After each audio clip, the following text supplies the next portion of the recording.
नमस्कार, मैं हूं किरण रावत और आप देख रहे हैं समाचार फॉर यू। एक नजर आज की हेडलाइंस पर।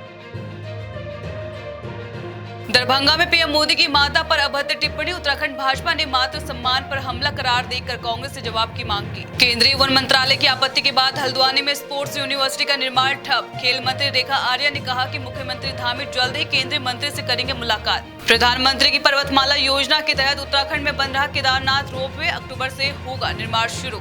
4081 करोड़ रुपए की लागत से तैयार होगा पब्लिक प्राइवेट पार्टनरशिप मॉडल। अब खबरें विस्तार से। दरभंगा में प्रधानमंत्री मोदी की स्वर्गीय माताजी पर की गई अभद्र टिप्पणी पर उत्तराखंड भाजपा ने कड़ा विरोध जताया है। प्रदेश प्रवक्ता हनी पाठक ने कांग्रेस नेतृत्व पर भी निशाना साधते हुए कहा कि प्रियंका गांधी ने अब तक इस टिप्पणी की निंदा नहीं की। भाजपा ने इसे ईडी गठबंधन की मानसिकता करार देते हुए एसएसपी को ज्ञापन सौंपकर एफआईआर की मांग की। देखिए, दरभंगा में जो कल देखने को मिला वो बहुत ही ज्यादा घृणित दृश्य देखने को मिला, सुनने को मिला।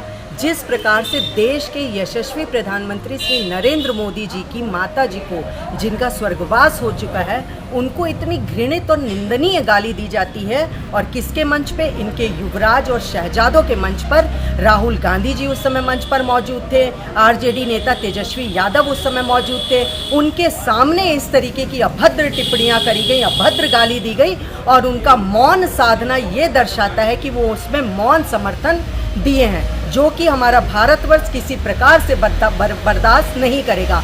ये हमारे 140 करोड़ भारतवासियों को एक देने वाला वो दंश है जो भारतवर्ष कभी भी भूल नहीं सकता। ये सोचने को मजबूर करती कि क्या ये वही प्रियंका गांधी वाड्रा हैं जो यूपी के चुनाव में कहती हैं लड़की हूँ, लड़ सकती हूँ, लेकिन अगर माँ पर बात आए तो मैं फेविकोल की बोतल गटक सकती हूँ। उत्तराखंड में हल्द्वानी में बनने वाली स्पोर्ट्स यूनिवर्सिटी की राह केंद्रीय वन मंत्रालय की आपत्ति से रुक गई है। खेल मंत्री रेखा आर्या ने कहा कि मुख्यमंत्री धामी जल्द ही केंद्रीय मंत्री से मुलाकात करेंगे और उन्हें उम्मीद है कि जल्द ही यूनिवर्सिटी का निर्माण शुरू होगा। यह प्रोजेक्ट राज्य के युवाओं के लिए महत्वपूर्ण है।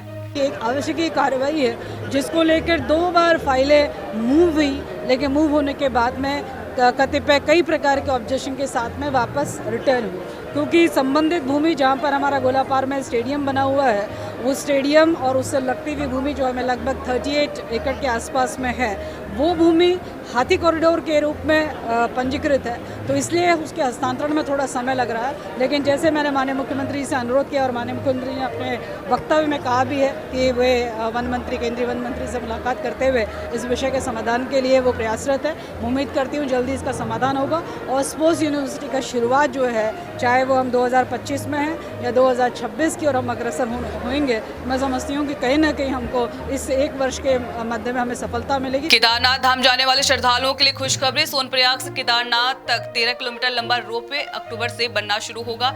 यह परियोजना प्रधानमंत्री की पर्वतमाला योजना के तहत है और पब्लिक प्राइवेट पार्टनरशिप मॉडल पर आधारित है। रोपवे बनने से 10 से 12 घंटे का सफर अब सिर्फ 36 मिनट पर पूरा होगा।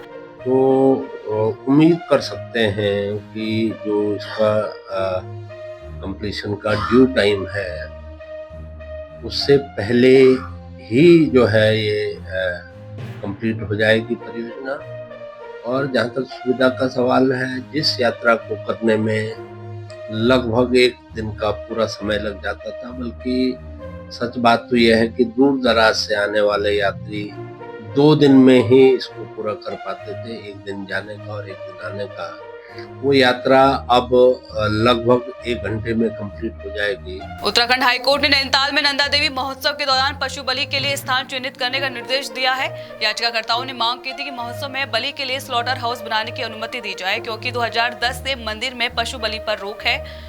प्रदूषण नियंत्रण बोर्ड के अनुसार पहले एफ्लुएंट ट्रीटमेंट प्लांट ठीक से काम नहीं कर रहा था, लेकिन अब वह सुचारू है। कोर्ट ने आदेश दिया है कि निरीक्षण के बाद स्लॉटर हाउस की अनुमति दी जाए और नगर पालिका को स्थान चिन्हित करने के निर्देश दिए। हरिद्वार में पुलिस का ऑपरेशन कालनी में बदस्तूर जारी है। इस ऑपरेशन के तहत पुलिस ने 2 ढोंगी बाबाओं को गिरफ्तार किया है, जो साधु का वेश धारण कर लोगों की आस्था से खिलवाड़ कर रहे थे। पकड़े गए दोनों आरोपित उत्तर प्रदेश के बरेली और वृंदावन जिले के रहने वाले बताए जा रहे हैं। इन आरोपितों का चालान धारा 172 BNSS के तहत किया गया है और अब इनसे पूछताछ की जा रही है। इस बुलेटिन में फिलहाल इतना ही। उत्तराखंड की तमाम बड़ी खबरों से जुड़े रहने के लिए देखते रहिए समाचार फॉर यू। नमस्कार।